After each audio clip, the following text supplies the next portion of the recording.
Hello everyone, in this lecture we will be discussing variable assignments. In the last video we have discussed about number and data types. So it would be nice to assign these data types a variable name to easily reference them later in our code.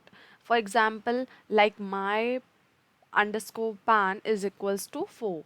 We assign 4 to a variable name my pan. Now, there are a couple of rules for choosing variable names in Python. So, these rules are: first, name cannot start with a number. There can be a no spaces in the name. Use underscore instead. Can't use any of these symbols. And if you actually forget the list of these symbols and if you type any symbols in Python will quickly complain and give error. So there is no need to memorize these symbols, right?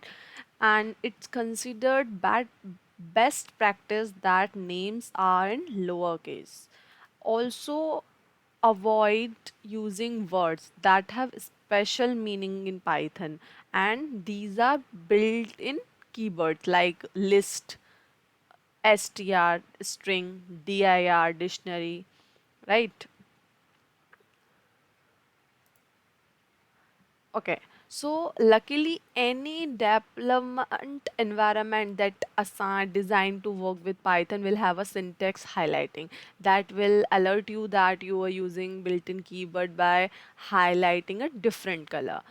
Before moving to Jupyter Notebook, I want to mention that Python uses dynamics. That is, in Python, you can reassign variables to different data types. This makes Python very flexible in assigning data types, and this is very different than other languages. So let me show you examples.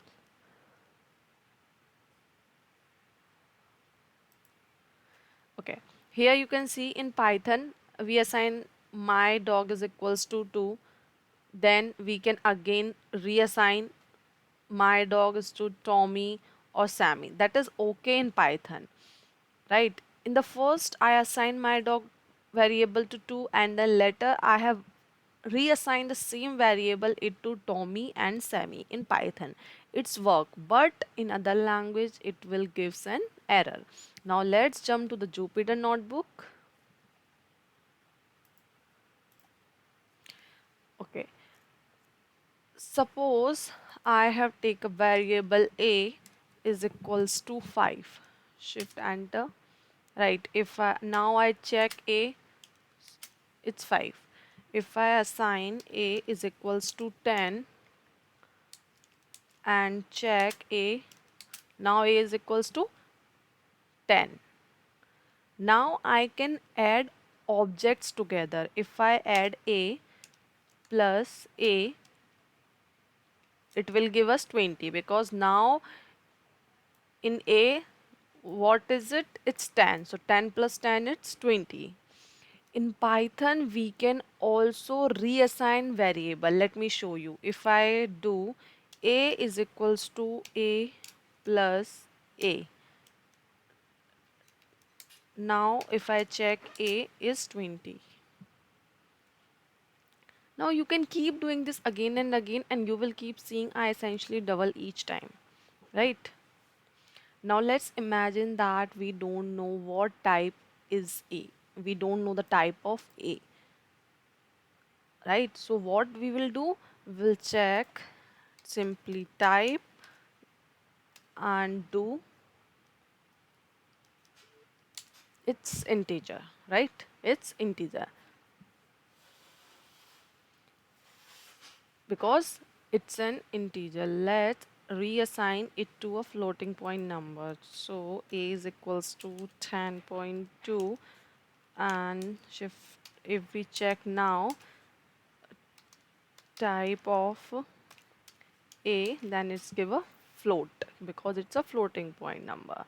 Now I previously mentioned you want to avoid using built-in Python keywords as variable name, and that way you could if it's happened or not. Let's say I want to start assigning int equal to 4, right? Int equal to 4.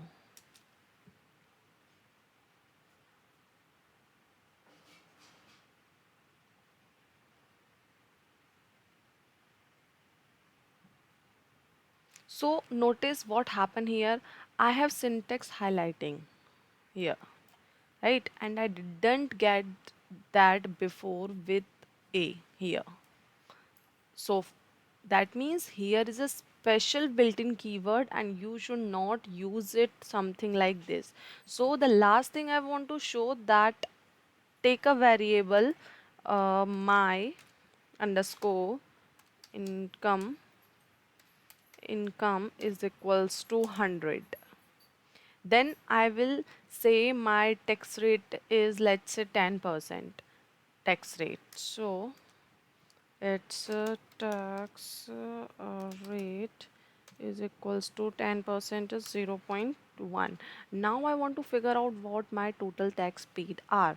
So my underscore tax is equals to my underscore income plus tax rate. Now I want to check my tax rate. So what I need to do, tax rate, it's my tax rate. Now I want to see my taxes.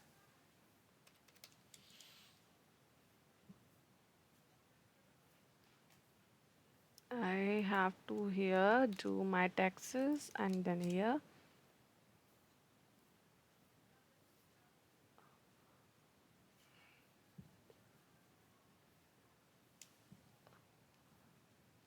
if we are getting my taxes is not defined because we didn't run it, so run it again. Now it's 100.1, right? So this we learned about Python variable and some mathematics. In the next lecture we will discuss about strings. See you in the next lecture. Thanks.